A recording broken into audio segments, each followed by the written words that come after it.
And welcome back, everybody, to another edition of the High Low Sports Podcast. It is DJ joined by Kelcey. And Kelcey, we got a special episode today. It's not been 1, but 2 years since we started this podcast as well, too. Whole lot of ups, a whole lot of downs, some good, some bad, and unfortunately quite a bit of ugly. But here we are, more than 700 days later, still rolling. And there's been a lot of changes, including the addition of some ad sponsors as well, too, including Dr. Squatch, Smell Like a Man, Feel Like a Champion, some of the best soap out there you can get. Yeah, let's not forget we also had Fanatics, fantastic sponsor, our very first affiliate with the podcast. And if you guys haven't checked out Fanatics yet, go do so. Get all your sports gear all in one, no matter the sport. They have the gear for you. And I take a little slight with that ugliness comment. I mean, I feel personally attacked right now. I didn't say it was either one of us. It could have been some of our takes. I did not specify where the ugly came from. I mean, it could be our dogs. Which, by the way, if you guys are watching this special episode, there will be a dog counter down in the bottom corner, so you'll get a fun little glimpse at how many times we see a dog, which you can kind of see a little bit of the muskrat right here as well too. So there's your first one. Yeah, exactly. So there's number 1. So we'll see if he moves in and out of the picture, and we'll see if Hershey decides to make any appearances over our shoulders. But man, it's been 2 years. I can't believe it. It feels like we just got started yesterday. Really feels like just yesterday. Both were like, "Oh, screw it, we're finally gonna do it," and here it happened too. And we decided for the 2-year mark, we decided to do something a little bit different, a little bit of a Q&A. We've asked some of you out there, send us some of your questions. We'll try and answer them as well too. And Kelcey, you got a list. Let's go and get things started. What do we have for question number 1? Yeah, so question number 1, this one for both of us is going to go out for it. When we first started the podcast, DJ, we'll start with you. What was your initial expectations of what would happen? And really, have we surpassed them, or do we still have a ways to go, in your opinion? Honestly, my expectation was when I have a hot take that ends up being right, like we do all those other times when we talked, I wanted it basically in writing or recorded. So if it does happen, I could be like, bam, I called it, and no one could take that away from me. I wanted documentation of when I am right. That's pretty much it. And if I'm wrong, well, I'll deal with that later. That was not really on the forefront when we started. It was more of I just wanted some documentation. And maybe one other person out there shares my same sentiment, and they can agree with it as well too. It's more just a way to live the sports broadcaster dream, but on our own terms, more or less. As somebody who tried to get into this field personally, like on a professional level, this is another route to take as well too. So, but most importantly, it was when I get something right ahead of everybody else, I wanted documentation. Yeah, no, I remember that actually. You were talking about that jokingly, saying that, and I remember when we first started, you said something. To this day, I will never remember the take you had that initially got this whole thing started, where you're like, you know what? If I had just put that on record, I'd be famous right now. And I want to keep saying it goes back to the Ronda Rousey Holly Holm fight. That's exactly what it was, because I had a casual bet with one of our old coworkers, and I won that one too. And looking at the betting odds, I would have won a nice chunk of cheese off of that one if I'd have actually, bet it or had it out there besides just kind of saying it. So that was part of it as well too, but that goes way back. Yeah, definitely. I mean, that's checking back. And for me, I know my initial expectations, really, I look at it, I was like, let's just do it. What we get our moms listening, but at the same time, it can be fun for us. It's a fun outlet. We already have hours long conversations about these sports things anyways. Why not put some to tape? Who knows? Maybe somebody out there will like it. And it's not our mom, so they still do not tune in as much as I would like. Yeah, no, it's okay. We actually have some random fans tuning in. So parents. Yeah, shout out to our random fans that tune in that we don't know yet, and we'd love to get to know you guys, but we know it's not our parents though, because we asked them and they're like, no, last episode I listened to was when you guys did the bowling, did the college bowl season. Well, which one? Oh, the first. You had 2? Crap. That's how we know it's not our parents. Love them to death regardless. They tune in all the time when we're on Colorcast as well too. So I'm not complaining whatsoever as well too. So that brings us to question number 2. 2 years, almost 100 episodes have passed. Do you have a favorite episode? And what about your least favorite episode? So we'll start with you, Kelcey. What is your favorite episode? Oh man, my favorite episode. It's hard to whittle them down. We've done a lot, a lot of fun ones. I love our top 10 rankings for a lot of things. But dude, I don't know, man. Favorite's hard. I can tell you my least favorite. And this goes down to more just out of sheer nerves. The very first episode we did, I remember it took me almost 3 hours to get completely ready for the first take, just because I was like, oh my God, we're doing this. This is actually happening. These are actually going to be recorded type of situation. And I could not believe it. So that's my least favorite one for sure. My favorite one might be one we just recently did, the Joey B versus Supercam conversation, where we broke down their best college years, just because I thought that was a lot of fun. Breaking down into their stats and everything. It's just like that nerdy moment where you're like, Hmm. and I lived through the Super Cam era. So like I was there for that. It's a little extra special to the heart type of moment.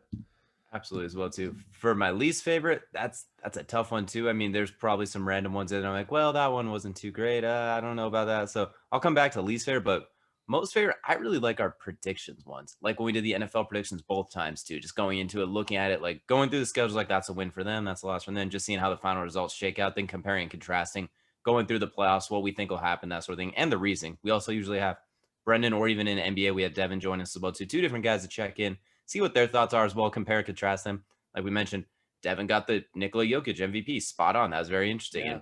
And MVP race, we had Josh Allen, Patrick Mahomes, and Russell Wilson were the ones we had guessed for this year.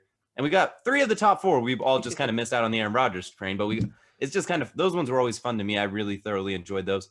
And it's really tough for me to pick a least favorite. I probably agree with you. That first one was a little bit rough. The idea of it was cool. Like, wow, look at all these duos. But that's kind of because that was when Katie and Kyrie joined up, Anthony Davis, LeBron, Kawhi, Paul George. That was when that thing started forming. So It was kind of cool. But I'd say that was probably least favorite as well too, just because, man, I didn't think we really had it. It was just like, yeah. The very first one was that free agency one, and that's where it was just like we're like, all right, we're just gonna talk about the free agency, and like we had no idea what we were doing, like how we wanted to break it. We had an idea in our head. But when it came actually out of our mouths, I feel like we were just like regurgitating words at that point in time. Absolutely as well too. And also probably one of our second episodes, we tried to do the best triplets in the NFL as well too. Yeah. That one was a little bit like, all right, well, we agreed who number 1 was at the time. Let's just kind of say some stuff for the others. I think that one was the one we were pushing a little bit too hard to be a little extra, to say the least. So that probably wasn't our best performance either. Yeah, I do want to make an honorable nomination here, just for no other reason than I still love the title we gave to it. It's Dak Mack and the throwing running back. That's still one of my favorite episodes, just for the naming sake of it. And also, by the way, one of our most random, like, viral ones that we got. It was just like out of nowhere. All of a sudden, we started getting hits out of it just this year, and it was a 2-year ago episode.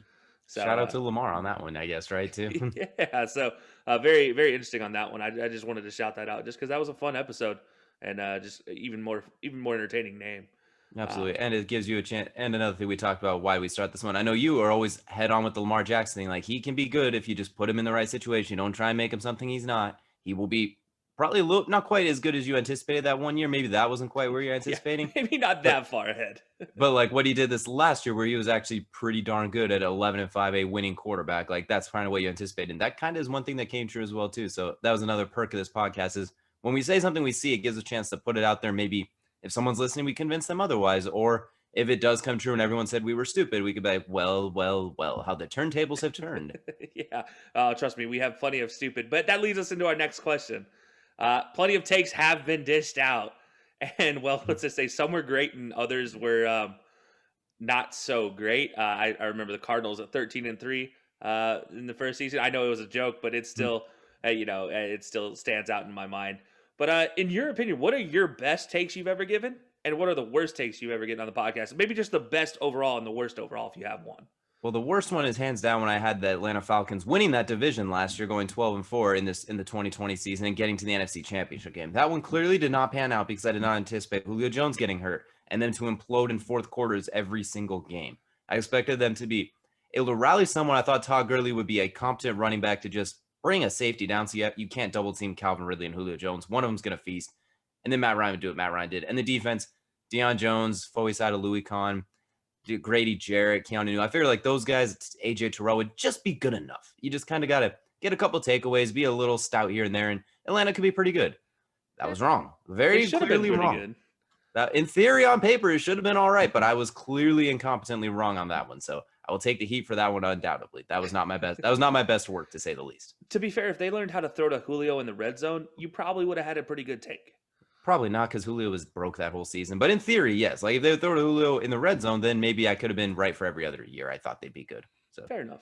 Who knows with them? I've learned to never pick them to be good again, though. So I will. I will live on that one. Don't pick an Atlanta team for anything. Smart move. And for favorite, it's kind of a tie between two of them, because I really liked when we did NFL predictions, the very first one we did.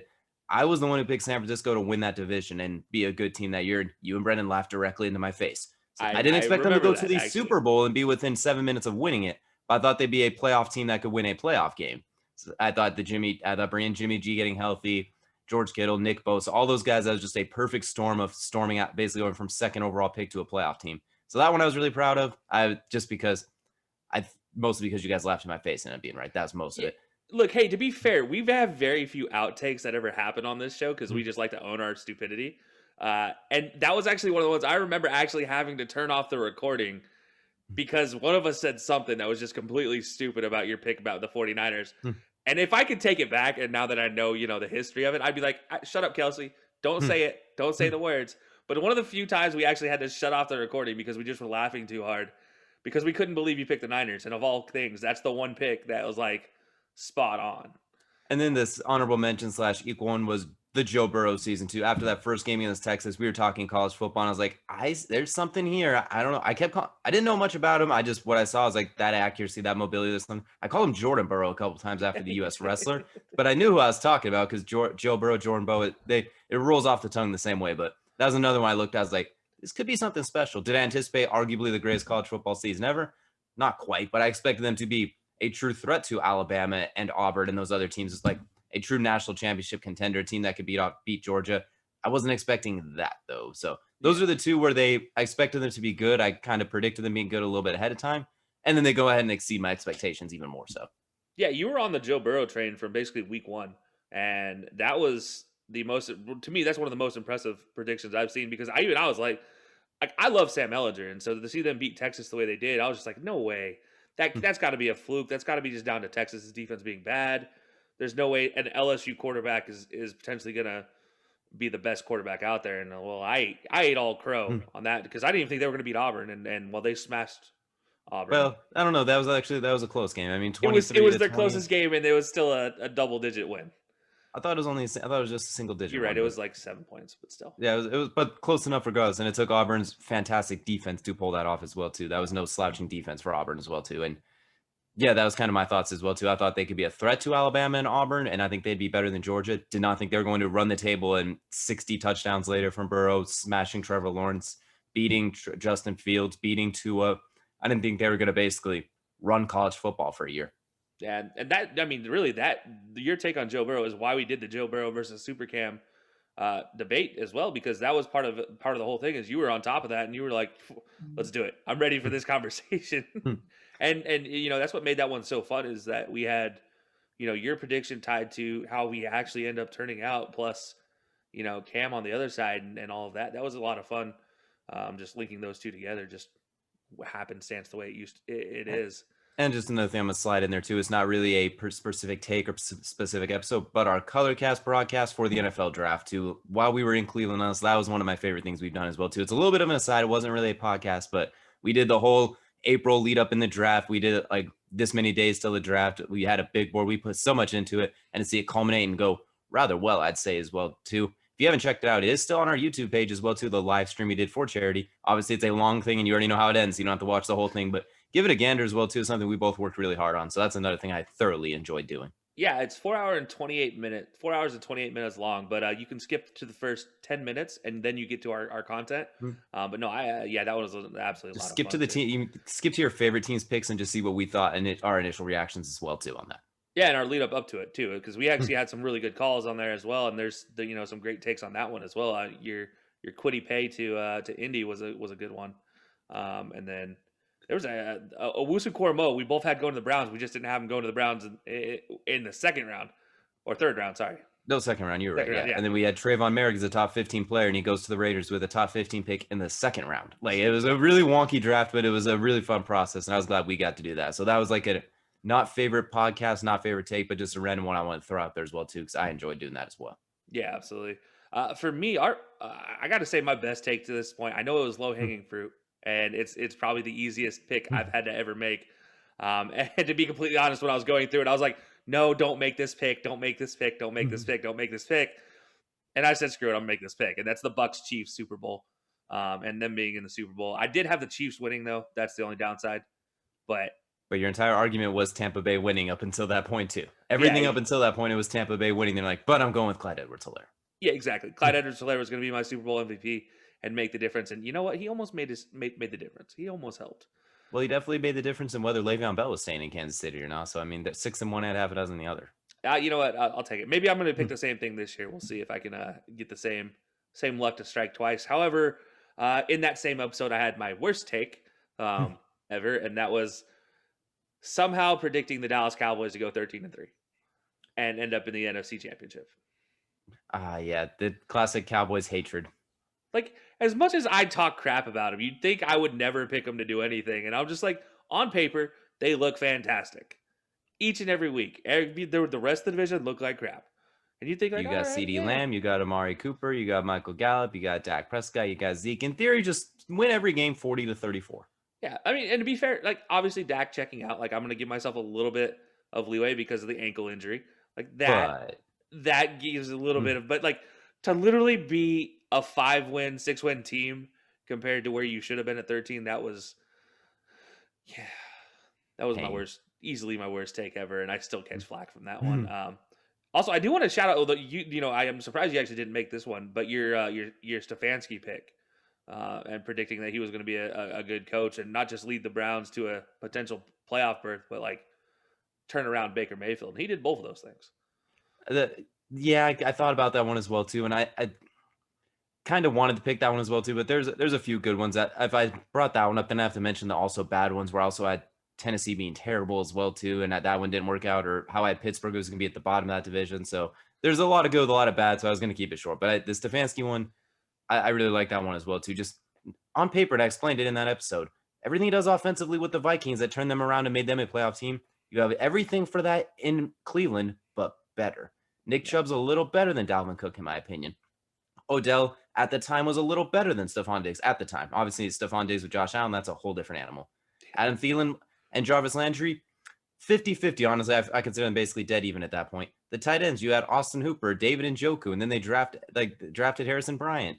The tight end position wins over Irv Smith and the ghost of Kyle Rudolph. The offensive line is not even a competition. Like Kareem Hunt and Nick Chubb too. Like it seemed like I was surprised more people were complaining about the Stefanski hire. Honestly, I know Robert Saleh was the hot commodity at the time, but if you're the Browns, you can't really risk waiting for Saleh. It's like, no, I'm good. You see your guy Stefanski, you got to grab him back. You could turn around this Baker Mayfield thing after Freddie Kitchens almost ruined not just arguably his career early on, but could have ruined that entire Browns, what looked out to be a loaded roster. I mean, look at them now. Now a lot of people think they're a Super Bowl team. So I thought that one was, I thought it was low-hanging fruit, but suddenly a lot of people walked right by the fruit after all. Yeah, no, I mean, you were spot on with that one. And I just had to shout that out because that was one of the, I still think one of the best picks that I've even imagined. I didn't, because it wasn't a guy I considered to be, I thought he would be good. I didn't think he'd be that good for the Browns. I didn't think they go I was surprised they went exactly 11-5, as I said too. That was the part that I was like, oh, you even copied the record to a T. Okay, well, now you're not. Now you're just making me look really smart. I didn't think they'd win in the first round of the playoffs, but I didn't think they'd play the Steelers. That was the thing too. To be fair, nobody picked them to play the Steelers anyways, let alone to beat the Steelers 2 times in a row. And I did mention when we did our predictions for the NFL on Hinge Show, if everybody was healthy and they didn't have all the COVID issues, I would have picked them to beat the Steelers. Turns out Kevin Stefanski's such a good coach, he can win while coaching from his basement and just kind of have somebody else on the field doing it for him. So that was another good one as well too. So we've definitely had some good ones, to say the least. Yeah, definitely. No doubt. That definitely will lead us into our next question, where this is kind of one that I know you're thinking about too, because we've had a few guests on the show. You've had some fun interviews. If you could get any one guest on the show, who would it be? And what is one question you'd like to ask him? I'll let you go and start with this one. Obviously myself. No, I'm just kidding. I couldn't do that. That's a mediocre guest. I would just stick a mirror up in the other side and just start talking to myself. It'd be pretty entertaining. No chance at all. We've actually sent a tweet out about this before. I sent a tweet out about it.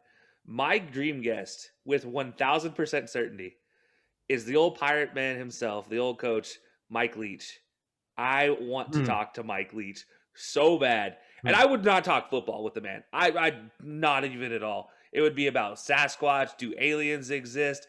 Where is there buried treasure in America? But most importantly, the most important question I would ask him is, which conspiracy theory do you think is the most likely to be true? Because I could just imagine that would give us 3 hours worth of quality content. At the same time, you could ask him, like, what did you mean when you said it was like Woodstock both clothes on? Like, you could ask him just about all of his quotes, like, what was going through your mind when you said that? They would be so fun. I honestly, with Mike Leach, you're just like, the guy is just so smart, so funny, and just his humor is very dry and very entertaining. And you're just like, I want all of that in our podcast. Like, give me that here.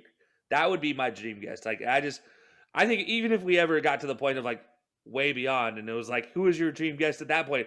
I'm still gonna say Mike Leach. I don't care. That's a pretty good one too. I'm gonna go with a little bit of a, not gonna say a random one, but I'm gonna say Pat McAfee, honestly, too. Like just seeing his show all the time, him and AJ Hawk, what they've done, a NFL punter who has managed to completely change his career and has a better post-football career than a football career. He was a Pro Bowl, all-pro punter, retired at, what was it, 29, 31, something like that, really early on. And is able to, I kind of want to pick his brain about all that, just kind of talk to him. He was known as the boomstick after leveling a guy on a kickoff. Like, he's had such an interesting career, to say the least. He has a 158.8% passer rating on Thanksgiving. Like, there's just so many random things that Pat McAfee, I just love to talk about, just hear what he has to say. Granted, we could get more of that just by what he says on his show, but I kind of want to hear him with the way I phrase the question and just the things I'd want to hear him as well, too. I just want to tell me about your life. That'd basically be the question. Like, just talk for a while. I want to hear it. Yeah, no, and that's the thing. Like, Pat McAfee is so entertaining. That would be a really good one too. Also, I'd love to talk to him why he got into wrestling of all things. Like, what was that like? What was the Barstool Heartland like? Because you remember he was the part owner of Barstool Heartland when that started up. So Absolutely, yeah. Like, there's so many questions to ask him too. Like, I couldn't pick one. I just want to, Pat, talk to me. That is the question. I'd ask him to kick a punt. And can I please try to catch it? Because I already know he would hit the nastiest, dirtiest punt in the world, and it would line drive it like, with a little bit of with a little bit of a curveball too. It'd be like a knuckleball coming off a punter's leg right at your head. Oh, absolutely, 100%. Hit me right between the eyes. Guaranteed, he would hit me right between the eyes, and it would be hilarious if he'd drop kick it for an onside kick right at your head. It'd be devastating, and I'd be all for it. Yeah, and the guy, I think that'd be a lot of fun. But speaking of athletes, obviously, we did get this question of. This was really a thinker. I mean, this one actually had me sitting here thinking for a while when I first saw it. But who do you think are the top 5 most influential all time, so across all of history, athletes, male or female, no matter the sport? And it doesn't matter what order they're in, and just list them off in your opinion and on your thoughts. Because this one had me going for a while. I literally sat here for close to 2 hours trying to figure out what I wanted for my top 5. This is terribly hard because there's so many of them. I had to rack my brain over all the years. Was not really overly prepared for this one as well too. So I'm gonna go off 5. Obviously, no order. First one, I'm gonna go with Muhammad Ali. Just everything he stood for, revolutionized boxing, known as the greatest. Not a whole lot more needs to be said. Everyone knows about that one as well too. Number 2, I'm gonna go with the man known as the GOAT, Michael Jordan. Just everything he did for basketball, making it global, making it. He was like the Beatles, a one-man Beatles basically. He still is to the point where that Last Dance documentary, 20 plus years later after he retired. Well, yeah, more than 20, about 22 years after he retired. Yeah. And it's still the biggest sporting, to the point where they expedited because of the pandemic and there were no sports. They found a way to get it out there. Just everything about it, like his aura, the ways his shoes are still the #1 selling shoe by far. Like, he's made more from his shoe sales than anyone in the current NBA has made from their salaries, like per season basis. It's not much more needs to be said. The way his influence, like, people grew up wanting to watch him. Obviously now it's the younger kids that saw Kobe, LeBron, it's more along those. But the generation, like when we grew up, everyone wanted to be. There was Like Mike. That's a movie. That's a saying. Like, everything's revolutionized around Space Jam. Like, I could go on and on. So I'm not gonna go. But that's another form of influential. Next one. This one's a more recent one, but I'm gonna go with Simone Biles. I think the GOAT of gymnastics, and gymnastics isn't as popularized as a sport, especially at least in America. You hear about Simone Biles, but you don't really hear about anybody else. The way she is revolutionized as well. And to the point where basketball, we talk about Michael Jordan, Kobe, LeBron, there's a GOAT debate there. Football, Tom Brady, Joe Montana, Peyton Manning, all that. Like, you would go all Sidney Crosby, Wayne Gretzky, stuff like that in hockey. In gymnastics, Simone Biles, and who's competing for a distant second place. There's no competition there as well. Even in the gymnastics community, they're like, yeah, no, she's the GOAT. She's literally started stitching the GOAT on her leotards and everything now. Exactly. I mean, even the contrarians are like, yeah, I'm not even going to touch this one. I'm not even going to try it like that. So I'm going to put her on that one. The Russian judge gives her a 10. Exactly. And it's such a young age too, like basically doing all this, and she's still so young. If I'm not mistaken, she's younger than both of us too. Like, the fact that she's able to do all this at such a young age and has plenty of time to go as well. I mean, that's just a different level of influential. And I guarantee there's a lot of young girls that are looking at us like, I'm going to be the next Simone Biles. And they're getting into gymnastics that would not have otherwise as well too. So I'm going to go with her. Her is one of them. This one I'm going to get some slack on because I'm not saying he's the GOAT, but I'm saying influential. And it's, as far as modern day football, I'm going to put Peyton Manning up there as well too, because he was the guy that kind of made the quarterback position so important. The changes at the line, the running the show, the just put guys around me and I will make it happen as well too. The coach on the field. Before this, quarterbacks were just guys that can occasionally make good throws. Very rarely there's Dan Marino, there's John Elway. There's some obviously guys you could say were ahead of him or were elite all-time quarterbacks before, but Peyton Manning's changed the way quarterbacks play where they control the game now. Everything, like, they are the coach where, I mean, he took 4 different coaches to the Super Bowl. It's like Tom Brady's also mastered that as well too. So you can put them both in there together. I think Peyton just did a little bit more first, if that makes sense. Like, he was the one who started it. Tom Brady mastered it. Drew Brees mastered it. And we see it now with all quarterbacks. Like, you see high school quarterbacks at the line yelling Omaha and stuff right now as well too. I mean, yeah. Omaha is on the national map now because of Peyton Manning. And almost everybody who watches even like a Modicama Sports, they understand what Omaha is now. Absolutely as well. And then what he's done off the court as far as like sometimes on Comedy Central in the business land as well too with Papa John's and just everything as well too. A whole lot influence exactly as well too. It just he's very well known at this point. Like it's all together as well. And the next one, this one's more of just because in a similar vein. Like obviously I haven't had a whole lot of time to think about this. Like there's 1,000 different ways we can go about this. I'm gonna go with Serena Williams as well too. You could put Serena and Venus. It could be like a dash, a 1A, 1B. Like you put them together. I think Serena's a little more known, so I'm going to put her up there. The way they made kind of the same thing Simone Biles did is they made women's tennis like popularized. They made it cool. They brought people to it. Now you have the Maria Sharapovas and plenty of others who have followed their steps, but those were the two that really put women's tennis on the map globally as well too, and are absolute rock stars. They're people look up to them and want to be them in ways that very few other girls have been able to look up someone in female sports as well too. Like they put female sports on the map realistically. If we're honestly looking at it, before that it was there, but it wasn't getting quite the hype. Now Serena Williams could lead a Sports Center segment real quick and easy. Whether she wins or loses, she's at the top of them more often than not. So those are my top 5. There's obviously various orders. You tell me somebody else, I might be like, you are right, and take somebody else off. This is a very long list. Those are just 5 that came to the top of my head when you read this question. Yeah, and that's just it. Like of these people, like. We could honestly make a list of top 20 and still feel like we left people off. I feel like that's just how many athletes have used their platform for good and increasing different things at different times.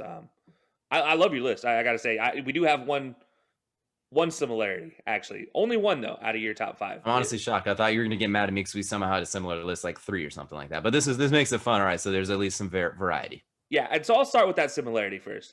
And that's Serena Williams. Obviously, I went the same. You could have put the Williams sisters here, and you'd be just as right.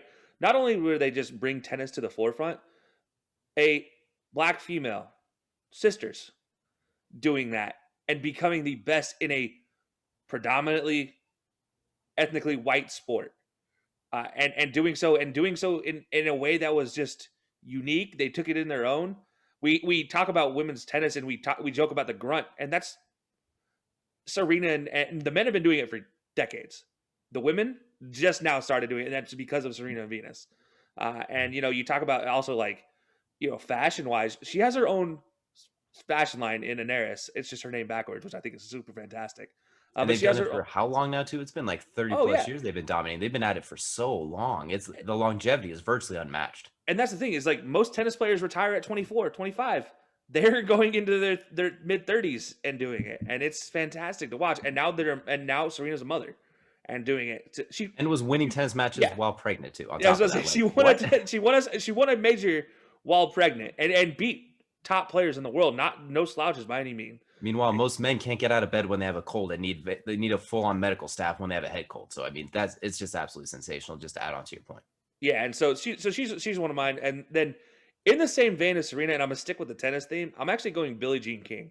Okay. Obviously, female who took on a male in tennis, and you talk about female sports and female equality on the map as part of a possible hot button topic. Billie Jean King did that. I mean, really, before her time. Honestly, a good one. That's one that slipped my mind. That's a really good one. Now I kind of wish there's a way. Can we do like a top 50 list now so I can slide that one? Like, gosh, dang, can we make it top 6? She's my honorable 6 then. Yeah, and look, these are in no order. I can't put these in any order because of, like you just said, there's so many out there that you're just like, crap, I can't just put these in one order or the other. 8 pounds of potatoes in a 1 pound bag. This isn't gonna work. Yeah, exactly. Whoever asked this question's a jerk. Yeah, I was not a fan of when I saw this, just for the sheer fact that it made us think. But I love the question. I think it's a fantastic question. But But so the next one on my list, again, this is kind of the same arena as Serena, but this is going to golf, and that's the man, the myth, the legend, Tiger. You want to talk about a sport predominantly run by a bunch of white guys, old white guys. Here comes this young stud of an athlete in Tiger Woods, a mixed race young athlete as well, not just black, but black and Asian, and he's dominating the sport. Take what you will from whatever happened with him and his father and the outside of the course things, but he revolutionized the game of golf in a way that no other athlete had. He made sponsorships. Nobody talks about golf as much anymore without him too. Like we talked about what Serena does with ESPN, Sports Center, and all the sports TV shows. Tiger did that with golf, and now nobody really, they loosely cover it. Like it gets like a 2-minute segment as opposed to like 30 minutes of talk. Yeah, I mean, really, like you look at it. Even look at the podcast realm. There's not as many golf themed podcasts. But one thing that I love is obviously we all know the Mean Girls quotes. We wear pink on Wednesdays. I believe that's how it goes. Well, on Wednesdays we wear pink, but yeah, there you go. Yeah, so I had it backwards. But for everybody else who followed Tiger, anybody who followed sports, you wear red on Sundays. That's what you do. That red polo is infamous. Exactly. You saw that red polo, it's game over. And I just, I think what he was able to do paved the way for a lot of young athletes, whether it was in golf or in other sports, to this whole idea of sponsorships and earning sponsorships individually outside of and revolutionizing everything. He was the first Nike athlete to break into golf. He was the first Nike athlete in golf. And that's a very interesting topic. And he revolutionized even just the advertisings for an athlete. There would be no LeBron James if there was no Tiger Woods. And in that vein, brings me to Jackie Robinson. There would be none of these athletes before me without Jackie Robinson. Let's be completely honest about that. The original, I won't say the original. There was one before him, and that was an Olympic athlete. But Jackie Robinson, as far as in the big three sports in America, was the originator, the first one to break the color barrier and to become a popular athlete at the same time. He was everything you want from a guy that's going to be the guy that sets that bar. He was kind. He was quiet. He was calm. He kept his cool under some situations that nobody, not a single soul in this universe today, could handle. And he did it with such guile and pride that it was fantastic to watch. I mean, fantastic to talk about, fantastic to hear about. We celebrated Jackie Robinson Day now. Like, that's how much this means. Everybody who plays baseball, everybody who plays basketball, everybody who plays football knows who Jackie Robinson is. The significance of number 42. You know what that means. So that's number 4. And then number 5, I didn't know who to throw here. I really didn't. So I went with one of more current athletes, because a lot of mine had been, previous athletes or older athletes if they're still current. But this one's Megan Rapinoe. And that's for, we talk about women's equality. I did just watch LFG on HBO Max, so this is in my head right now, is the fight for equal pay. And I've long since been a part of this group where, when you talk about the women's national team in America, 10,000 times better than the men's national team when it comes to soccer. 4 World Cups. That's all you got to say. No World Cups for the men. That's it. You got to pay them more. You got to pay them equal. Honestly, they deserve more pay than what the men deserve, and that's just being frank about it. And what she's doing for not just equal pay rights, but also LGBTQ communities, and fighting out for them, and doing it with her partner Sue Bird. It's fantastic to watch. And you root for them every day. So that's my top 5. I mean, take it what you will. I'll probably get some sticks from somebody saying I left somebody off, but there's so many people we left off here. You could go down the list. Like, neither one of us involved with LeBron. There was no Hank Aaron in there. Like, my goodness, we can go down the list. There's guys like Bill Russell, Will Chamberlain. There's so many potential influential people we left off these lists. Like, it would have been impossible to do. Bill Russell was a close one to making my list. He was very, very close, because he literally, you talk about one of the winningest players ever. He did it while still like putting his career on the line and participating in some of these walks. Equality walks and Kareem Abdul-Jabbar, another one too. Like, there's so many we could have put on this list. Like, we could do this for an entire 3 episodes, but we'll go ahead and move on as well too. Like, obviously, if you have any comments as well too, watch on YouTube, drop down someone we didn't mention as well too. Obviously, we're not overlooking them. We had to pick 5, so we just picked 5. Like, even when you were listening, somebody was like, "Yeah, I should have picked them. Yeah, I should have picked them," and vice versa. We could do this for decades. So feel free to comment some other ones that you believe were influential as well that we did not mention as well. But on to our next question. What is the most difficult championship to win in all of professional sports, in your opinion? And this is professional, not including college Oh or amateur. gosh. Like this is tough because like if we go in worldwide or are we going Euros, we go in America. We're going everything that you get paid to do, basically. So anything that is a professional sport. No, just no amateurs or college or anything like that.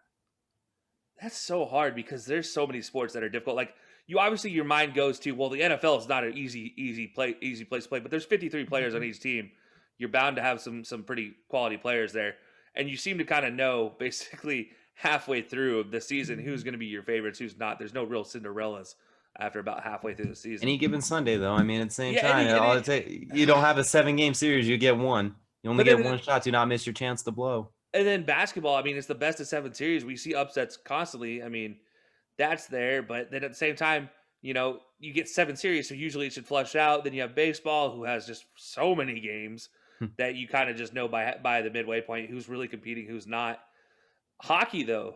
Hockey to me is a really interesting one because that one's really difficult. Like the run they go on, it is back to back to back to back to back in hockey. They don't give any breaks when it comes to the playoffs. So that's interesting to me. I got to go with a sport that ends in a single elimination tournament, and that means I'm going to go the World Cup. I think the World Cup is the hardest championship to win in all professional sports because not only do you have to go through a round-robin group stage, you have to finish the top 2 in that, and anything can happen, just like you said, on any one of those games, the worst team can beat the best team. And then you go into the knockout stages, and it doesn't matter if you're a favorite or you're a Cinderella, it's dead even when you go to the knockout stages because you only have 90 minutes, plus if you get stoppage time if it's tied, or if you get extra time, and then if it's tied after that, then it goes to shootouts, which is the ultimate crapshoot. At that point, it's not who's better, it's who gets luckier in a shootout. So I think when it comes down to it, for me, the hardest championship to win is going to be a World Cup. And that's I feel like I'm leaving out some sports here. I probably could do something else, but to me, that is the one that sticks out in my mind as probably the hardest. That was actually the one I was going to pick as well, too. So I agree with you on that one. That's why I kind of leaned back a little bit when you said, I was like, well, that was the one I had lined up. But my honorable mention that I'll also mention is I think winning a UFC championship is also one of the hardest ones as well, too, just because you have to climb the ranks. You got to go through so much. You're not getting paid as much early on. All it takes is one shot and your night is done. Granted, that can go in your favor as well. One shot, one mistake, and they capitalize on it. You have to do that to climb the ranks. I mean, you don't just get a title shot like that. You have to go through often 5, 6, 7 UFC fights, depending. There's injuries. You never know if someone's going to have to step in for you. If you have to step out, it could be years in the making. Recent lightweight champion, Charles Oliveira. My goodness, he's had 3 UFC careers, and he gets his UFC title shot and almost gets KO'd in the first round, then bounces back and gets the W in the second. We talk about Francis Ngannou, everything he has been through. My goodness, losing his first opportunity, fighting his way back and able to capitalize with a big shot right after getting hit with one of his own. Just winning a UFC title, I think everything you have to go through to get there. Look at George Masvidal. He's been fighting in backyards since like 2004 or something like that. Climbed all his way up, and unfortunately, he doesn't have a title. So it's just there's so many variables into it as well, too, especially in those deeper weight classes where there's so much talent. We talk about any given Sunday. In this case, it's any given day, any given punch, any given strike. Just any slip up or an injury in practice, because it's the epitome of a physical contact sport. Basically, you are fighting another person multiple times a day in practice to fight another person in front of a lot of eyes, and it's just you out there. There's nobody else. There's no teammates, that sort of thing as well too. So the nerves, I imagine, would be a little bit more severe as well too, especially like in a big world title fight, everybody watching you, millions of people. So I'm going to go with that one as like an honorable mention number 2. And it's also a global sport as well, too, where anybody in the world is that you have no idea who you're going against, really. You could be an American fighting somebody from New Zealand, completely different world. And all it takes is one shot. They see one thing that you don't see coming. I agree with you on the World Cup, though. That one's right up there. Yeah. And actually, UFC is a very interesting. I didn't even think about that. That didn't even cross my mind because you even considered there's a little bit of politicking to it, too. You have to be a marketable you got to earn that title athlete. shot sometimes, not just from your performance, but you have to get people to want to watch you because there's a little bit of an entertainment factor to it too. It's such an individual sport. You have to have people want to tune into you. It's not like football where they tune into the team, and if you're the best player, they like you in that regard. They're attached to you either way. You got to sell yourself individually. I think when I think of guys who never did it, never got the championship in fighting, the first one that comes to me is Kimbo Slice. Obviously, you talk about backyard fighters, a backyard brawler. Fantastic. And then all of a sudden he goes in the ring and he's just it's Okay, well, what happened to him? He didn't win a title. He just He disappeared. was actually pretty lackluster in the professional ring too. Like Yeah. I mean, it's sub 500 record. Like it just goes to show, like it's such a difficult sport too, where you have to have that Kimbo Slice marketability, plus you have to have the fighting skill. You have to have people want to tune in, and you can't make a mistake. You kind of got to be Yeah. flawless, or you Yeah. have to be or just a little more flawless than your opponent. And you have to be locked in 24/7, 365 with that. It's like you're not even just on like fight night. Like I mean, it's as you mentioned during practice. It's not like soccer where or baseball or football or basketball where you can take a break in the middle. Like if you watch LeBron at shoot around, he takes 15 minutes to just kind of goof around and chat with people. You can't do that in the fight game because that's 15 minutes of cardio that could lead to you not being ready in the third round, fourth round, fifth round for those money rounds. And that's a really good take. I didn't honestly, it didn't cross my mind because I was like, what major sports, right? No, professionals. That's a really good one because And that on one, top of that, too, we mentioned you can't walk back on defense in fighting. You start walking away, you're asking to get kicked in the face. So, I mean, there's all that. I will say, if we included amateur sports, the Ultimate Fighter House is the toughest tournament, in my opinion. You're locked in a house with people you have to fight for 6 weeks with no contact with the outside world. You have to deal with them and train with them, not knowing who you're going to fight, when you're going to fight. Like, it's a great thing to get you going, but it's the toughest tournament in sports if you include amateur. It's not a quote unquote professional thing. You're not getting paid for that. So that's why I didn't include that. But World Cup's another great one as well too. Like they're both absolutely fantastic.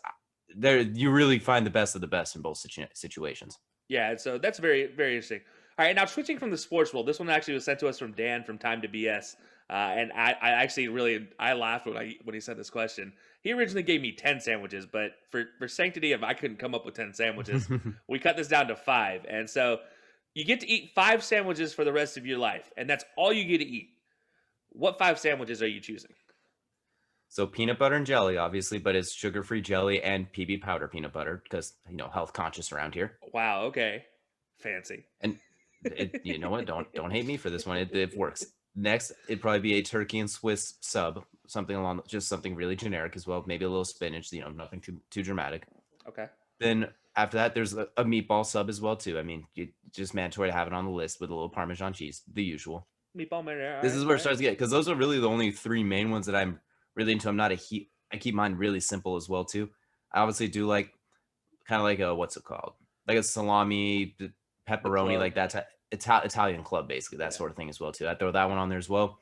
And then we go with like a roasted chicken sub as well too, like just roasted chicken, some vegetables, that sort of thing. So those are the 5 I go with. I'm pretty simplistic when it comes to sandwiches. I feel like this is more of your domain where you had a lot more difficulty with it. Honestly, I didn't have I couldn't come up with any more than 5 that I actually eat. So this one was like it was unique. Like there's some I've had before that I'm like, oh yeah, those were good one time, and then that's all I'm gonna eat them for. I'm not gonna eat them multiple times beyond that. Like if I only had to eat sandwiches the rest of my life, I'd be like, well, damn, I got to make sure these count. Yeah, it's like and I'm a pretty plain when it comes to eating food. I'm a pretty plain style guy. I'm not like going crazy with it. So obviously I'm agreeing with you. First one, peanut butter and jelly. It's just too easy. But I'm not going all the fancy healthy stuff. No, give me some Jif peanut butter. It doesn't matter crunchy or smooth, but if it's smooth, it's grape jelly. If it's crunchy, it's strawberry jelly. Oh, I'm the fancy one here. Okay, you have it. Okay, There's moving on now. Why. So strawberry, it's not strawberry jelly that I would use with crunchy. It's actually strawberry preserves because they have the chunk of strawberry in there, and that's where it works well with the crunchy. It's a texture thing, man. You'll understand. One day you'll understand. You're gonna judge me. Whatever you guys say. Well, you have a lot more discrepancies with your peanut butter and jelly than I do. But go ahead, continue. All right, and then so next up is turkey with pepper jack on a Hawaiian bun because get a little sweet and spicy with the turkey, some high quality sweet and spicy mix. Next one is a roast beef and pepper jack on sourdough because that's one of my favorite sandwiches to get. It's Arby's special. Yeah, pretty much, but it's sourdough bread, not that weird artisan roll thing they use. And this one, I actually never discovered this sandwich until I moved to Iowa. I did not know this thing even existed. But a hot beef sandwich, which if you don't know what it is quite literally roast beef, potatoes, mashed potatoes, and gravy, all on a sourdough, rye dough, whatever it is, big old sandwich bun on top of it, or just an open face sub. Like either way, it's all part of it, and it just all goes together. And you're like, well, I already eat this together anyways, and then you add the bread in it so it soaks up some of the gravy. It's a high quality sandwich. I mean, I really was surprised the first time I had it, and Yeah, it was not a mistake, to say the least. It was a happy medium there. And then the last one is a chicken parm sub. And I don't mean like chicken parm with all the extra stuff. I mean just like give me chicken fried with a little breading, make it a little spicy, add a little bit of Parmesan cheese, a little bit of marinara on top of that bad boy, toast it, and you're good to go. I had a little bit of Peyton Manning serenading with song in the background, and you're good to go. Look, if Peyton Manning wants to serenade me with anything, he can do it. I don't care. He's more than welcome to. But those are my 5 sandwiches. I couldn't come up with anything that I actually enjoy enough to eat multiple times other than those. There's a couple out there, obviously, like, there's so, You can find a sandwich you like anytime, too. It's like it's just picking 5. It's like, all right. I mean, they narrow it. This is weird, but all right. So now, if you would ask me Mexican food, what 5 things of Mexican food were we eating? And I could literally just, it would start with quesadilla tacos, and then it would end with quesadilla tacos, and then. Well, we're gonna veer off the food track here to our next question now. So it says, would you rather start an NFL team with the best player in the world or the best coach in the world? And what if it were only for one season? Does that change anything? Ooh, that's interesting. So if I were starting an NFL team, like if I were just taking over an NFL team, I'd want to start with the best coach in the world. Because there's a longevity factor into that one that, even with the best player in the world, you just, whatever, you could build a whole system with the best coach in the world. But if it's for one season only and I can have Patty Mahomes as my quarterback and figure out what to do with the rest of it, or insert best player here, if that, at a certain time, Aaron Donald maybe during his run, or like back in the day, Jerry Rice, like I'm taking the best player for a single season. But for an entire starting a team from scratch, give me the coach. I'm going to take the best player for longevity, honestly, because at that point you could just build around them and set yourself up longer term. Because imagine, let's say hypothetically, it is Patrick Mahomes, Aaron Rodgers. Like you pick that quarterback as your best player. You could build around him. Like you could plug and play players. I can grab you Marquez Valdez-Scantling. I could grab you some other random pieces and make that work as well too. And then a generic scheme, Aaron Rodgers or whoever the quarterback is, Patrick Mahomes, whoever you want to throw out there. You want to pull a Peyton Manning and Andrew Luck, a Tom Brady, whoever you plug in that spot, they will make it work. It's easier to do this in basketball where it's kind of similar to basketball, but you transition it to football a little bit more. Yeah. For one season, I think I'd actually pick the coach for one season because you need somebody that's going to, like we're basically saying the whole thing's on the line for this one season. Like everything's in, you get fired or you're done after the season. That's somebody who can manage the players, put up the schemes, put things together throughout. And if a player has a bad game, the coach can scheme around that potentially as well too in a situation like that. So Perfectly, I'd like to get both of them. I'd like to have Bill Belichick and Tom Brady. I mean, if we're going to go with that, but I'm going to say just the opposite, just in the thought of I think a coach can coach his life out for a full season as well, too, and put together something week to week to give you the best chance to win. Whereas if you have the best player, but a terrible coaching staff and the player has a bad game, well, your season's done then because if the coach can't get around it. Yeah, that's actually a really good take. This was a toss-up, though, because you can kind of go both ways. I mean, you could win 10 championships in your first 10 years with the best player and then not win again. I'll retire at that point. I'm good. You're still a successful owner at that point in time, right? Like you still won 10 championships in the history of your NFL team. And as soon as that player retires, I sell the team high and I'm good. Yeah, and then you look at it and you're like, for one season, if you have a head coach, all the trick plays and all the things that he can come up with and I think a Bill Belichick can make a substandard defense above average. Like, okay, yeah. Doug Peterson won a Super Bowl. Again, that's all you need to know. He managed to run that for one season, win a Super Bowl, and actually wrote a book off of it called Fearless, and is basically forever in Philadelphia lore. That's all you really need to know. He has a statue, and he's now probably one of the most. He got Nick Foles a statue. Yeah, there you go. That's a good point. He managed to not only get Nick Foles a statue, but almost ruin Carson Wentz's career at the same time. Like the coaches can do a whole lot of things, especially in one season. That is a good point.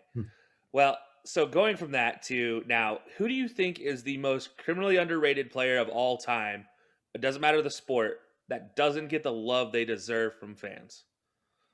Well, that really narrows it down to just about everybody. It feels like there is so many of them across all types of sports. Like you can go, there's probably thousands in baseball, thousands in football, thousands in individual sports all across the way. Man, this is a really, really tough one. Like, who's the one guy you like that just kind of nobody else really gets why you like him? That is a tough one. I'm trying to narrow it down because I could just rattle off guys all over the place as well too. Do you have one off the top of your head? Do you want to go first on this one? Yeah, I actually have a couple, but I'm going to go with my number one being Jim Kelly. And it purely is down to outside of Buffalo, the dude didn't get the love he deserved. I mean, he ended up at 4 Super Bowls and didn't win any of them. Don't get me wrong. But he did that while literally running his own offense, the K-gun offense, let's not forget, like he called his own plays, he ran the offense, he got everything situated in Buffalo in a franchise that, let's be honest, if he goes to anywhere else, he's probably wildly successful and considered probably maybe one of the goats. And so to me, I look at Jim Kelly just based off his playing career. I think that's why I have him up there for sure. No, I'm going to dip back into the fight game a little bit with this one. I'm going to pick a guy that's started to get a little bit more love recently, but it's coming off the most embarrassing moment of his life, arguably. I'm going to go with Jose Aldo, the UFC fighter, the 145-pound champion for so long. 10 years he did not lose a fight. At one point, he was, I believe, 25-1, 26-1. But that 13 seconds against Conor McGregor in the biggest moment of his life kind of tarnished him a little bit. Everyone called him. He never quite bounced back from that. He had a couple good wins, but his age caught up with him as well too. Like everyone's gonna just remember him as like they say Conor McGregor's beating nobody, and it's like, well, that dude was a goat. He was number one pound for pound at the time. He was one of the best fighters. Anderson Silva at one point said, if Jose Aldo was in my weight division, I would retire. Yeah. He was at his time. Obviously, the game's passed him by a little bit as it does with everybody.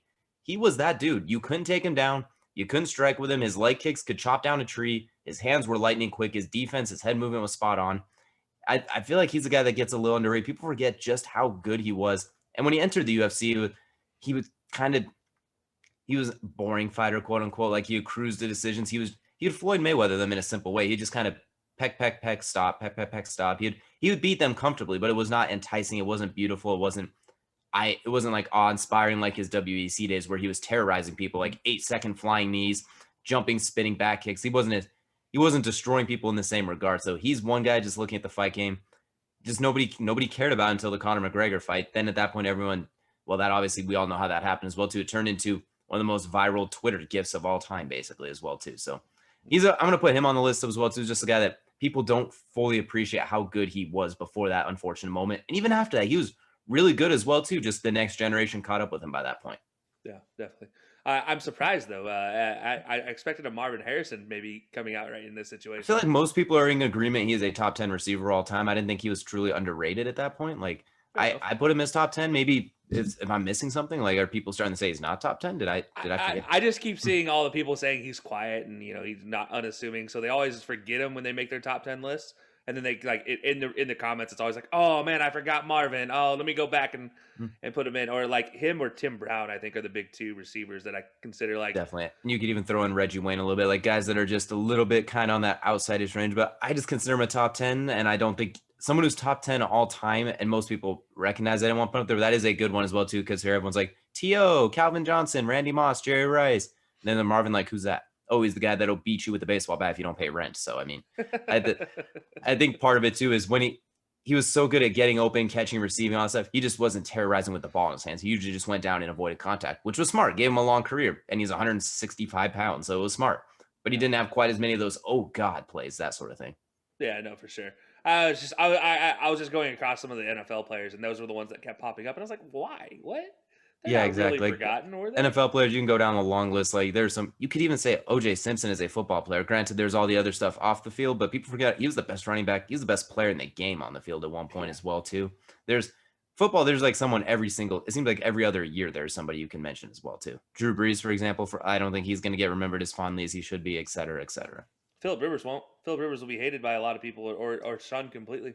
And that's mostly because of what the words that come out of his mouth, like gosh dang it and everything he says as well too. So that's pretty self-induced, but I agree with you as well too. Like there's so many. I just picked one guy that in recent memory I'm like, dang, one moment's going to kind of tarnish his entire quote unquote how he's remembered by a lot of people, especially these Gen Z kids. Yeah, no doubt. And Jose Aldo, one of the better people as well too to come out of the UFC game too. Absolutely. I mean, he opened a burger joint in Brazil while fighting. Like if that's not gutsy to open a burger joint when you have to cut that much weight and stuff like that, I don't know what is. Like you got to almost respect the gangster on that. That's just so cool. Like and to the point where he finally quit eating hamburgers, he's able to cut to 135 at one point. So very interesting careers for him as well too. And now this brings us to our final question that we have so far for this as well. What has been your favorite thing we've been able to do so far that relates to the podcast? Oh, that's tough because we've had a lot of fun doing a lot of things. Some of the interviews we brought in, you mentioned the draft earlier. That's definitely number 1B on my list right now. And this is just more down to, it was long since a dream of mine to be able to do something like this. And I know we're not doing it in a professional standpoint or anything like that, but color cast and calling the playoff game, the Saints-Bucks playoff game that we called, I enjoyed every single moment of that. And that one, or even the Ravens and Bills one, that was a fantastic one to call as well. We had a lot of fun, and that's something we obviously like. For me, especially I grew up like I want to be the color commentator in a situation like that. I want to be that guy, and just everything we've been able to do on Colorcast is kind of just letting me live that dream. Whether it's for professional or not, it's still a whole lot of fun, and I enjoy every single moment of it. Honestly, mine are the exact same things too with the NFL draft. That was my crowning moment too. Everything we've done with them, that's been absolutely fantastic as well too. Just the platform with what the podcast has done and just being able to talk sports with the various other people we've networked with and just able to kind of just say what you're feeling as well too and put it out there and see what other people think too. Just get a chance to lay it out on the line and see what happens as well too. Like we talked about it. I think this guy's the best at this. He gets toasted. Well, I was wrong. Or hey, I was right. So just that in general, but I agree with you. Like the NFL draft was probably the one of the more fun things we've done as well too. Like those would be the main things for me. And just doing it every single week when we do those rankings, those recaps, those sort of things. It's fun, like that top 10 and all-time NBA players ranking. That was fun just to go through it all and be like, wow, this guy, that guy. I almost had to go on a grading system. Like I was like, all right, 10 out of 10 in the post, 9 out of 10 in the fast break, just so I could actually pick players and have some sort of quantitative relativity for it. Or you could just pull to me and just give you an 11-player list instead of a 10-player list. Actually, I probably get closer to a 15-player list on our top 10 list. Yeah, that was my worst moment so far, easily having to see you go for your 15 best 10 players. Look, you know what, man? I'm just gonna keep blaming. When you talk about Malone, you can't talk about Malone without Stockton, and you can't talk about Stockton without Malone. They're two heads to the same coin. I feel like it's just they're so ingrained in each other. Neither one was the same when the other left. And I mean, they have a pretty strong accolades when you put them together. I mean, Malone was a top 3 scorer. I think he was number 2 at the time that he retired as well too. Stockton with the leader in steals and assists, and now he's well on his way to being a leading shot blocker with the way things are going with him right now as well too. So we'll see how that thing goes as well. So I see what you're going there as well. Well, this has been absolutely fun. We appreciate everyone who threw in some questions. Glad to answer them as well too. It's always fun. We got a whole lot more stuff coming. Colorcast, podcast, all as well. Thank you guys for tuning in. And DJ joined by Kelcey. We will see you guys next week.